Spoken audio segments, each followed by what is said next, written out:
Hi friends, welcome back to our channel. ఎలా ఉన్నారు అండి? అందరూ బాగున్నారా?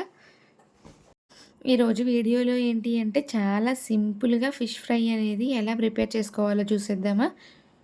మీరు కనుక మన ఛానల్ని ఫస్ట్ టైం చూస్తున్నారా? ఫస్ట్ టైం చూస్తున్నట్లయితే ప్లీజ్ సబ్స్క్రైబ్ చేయండి. అలాగే చూస్తున్న వాళ్ళు ఇంకా సబ్స్క్రైబ్ చేయలేకుండా ఉన్నారా? ప్లీజ్ సబ్స్క్రైబ్ చేయండి. అలాగే ఒక లైక్ ఇవ్వడం మాత్రం మర్చిపోమకండి. మీరు లైక్ ఇవ్వడం వల్ల మన ఛానల్ అనేది ఒక 4 మెంబర్స్కి అయితే షేర్ అవుతుంది. ఫిష్ అంటేనే అస్సలు తినమండి, కానీ ఈసారి ట్రై చేద్దాము అని చెప్పి తెప్పించాము. చాలా బాగా అయితే వచ్చినాయి. ఎప్పుడు తినని వాళ్ళు కూడా ఇష్టంగా తింటారు. మా పెద్దోడు అస్సలు తినడు. ఇలా చేస్తే చాలా చక్కగా తిన్నాడు. పిల్లలు బాగా తింటారు అనమాట ఇలా చేయడం వల్ల. ఇంకా వాటన్నిటిని అయితే వాళ్ళే క్లీన్ చేసి చాలా చక్కగా నీట్గా అయితే ఇచ్చేసారు. ఇంకా మనం వాటిని ఇంకా కొంచెం వాష్ చేసుకోవడమే. కొంచెం ఉప్పు, అలాగే పెరుగు, కొంచెం పసుపు వేసి బాగా నీట్గా అయితే క్లీన్ చేసుకోవాలి. ఇంకా అలా క్లీన్ చేసిన తర్వాత వాటన్నిటిని ఇదిగో ఇలా ఘాట్లు అయితే పెట్టుకోవాలి.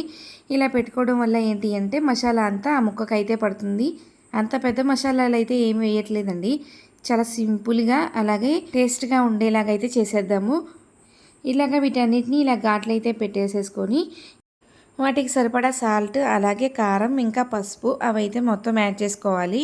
ఇంకా 2 స్పూన్స్ గరం మసాలా అనేది కూడా యాడ్ చేసుకోవాలి. ఇంకా అవన్నీ యాడ్ చేసిన తర్వాత ముక్కకి బాగా పట్టేలాగైతే బాగా కలిపేయాలి. ఇంకా ఇలా కలపడం దానికన్నా ఇలా ఎగరేయడం వల్ల ఏంటి, ఇంక ఇలాగ బాగా కలిసిన తర్వాత చివరిగా దాంట్లోకి అల్లం చిన్నులపై పేస్ట్ అయితే వేసుకోవాలి. ఇంకా ఆ పేస్ట్ వేసిన తర్వాత కూడా బాగా మిక్స్ అయ్యేలాగైతే కలిపేసేసుకొని ఫ్రిడ్జ్లో 1 అవర్ పాటు అయితే పెట్టేసేయాలి. అంటే ఎక్కువసేపు నానితే ఏంటి అంటే బాగా పట్టేస్తుంది చేపకి. టేస్ట్ అయితే చాలా బాగుంటుంది. కొంతమంది ఈ ఫిష్ ఫ్రైని డీప్ ఫ్రై లాగా చేస్తారు. ఇంకా ఏంటి అంటే ప్యాన్ మీద కూడా వాటిని ఫ్రై చేస్తారు కదా. నేనైతే డీప్ ఫ్రై చేస్తున్నాను, ప్యాన్ మీద అయితే ఫ్రై చేయట్లేదు. అలా చేసినా కూడా బాగానే ఉంటుంది, కాకపోతే ఏంటి అంటే క్రిస్పీగా అయితే ఉండదు. ఇలా డీప్ ఫ్రై చేయడం వల్ల ఏంటి అంటే చిన్న చిన్న ముళ్ళులు ఏమైనా ఉన్నా కానీ కరకరలాడతాయి, గుచ్చుకోదు అనమాట. మామూలుగా ఫ్రై చేసాము అనుకోండి, కొంచెం ముళ్ళున్నా కానీ అమ్మ ముళ్ళు అని చెప్పి తగులుతున్నట్లు మనకు ఫీల్ అయితే వస్తుంది. ఇంకా వీటన్నిటిని ఇలాగా ఫ్రై అయితే చేసుకుంటున్నాను. యాక్చువల్గా నేనైతే ఎప్పుడు చేయలేదు. మా ఇంటి పక్కన అక్క అయితే చేశారు, చాలా బాగా అయితే వచ్చినాయి. బయట కొన్నప్పుడు ఏం చేస్తారు అంటే ఆ ఫిష్ ఫ్రై మీదే సాల్ట్, అలాగే కారం, ఇంకా గరం మసాలా అయితే కొంచెం యాడ్ చేసి ఇస్తారు, ఇంకా స్పైసీనెస్ కోసం.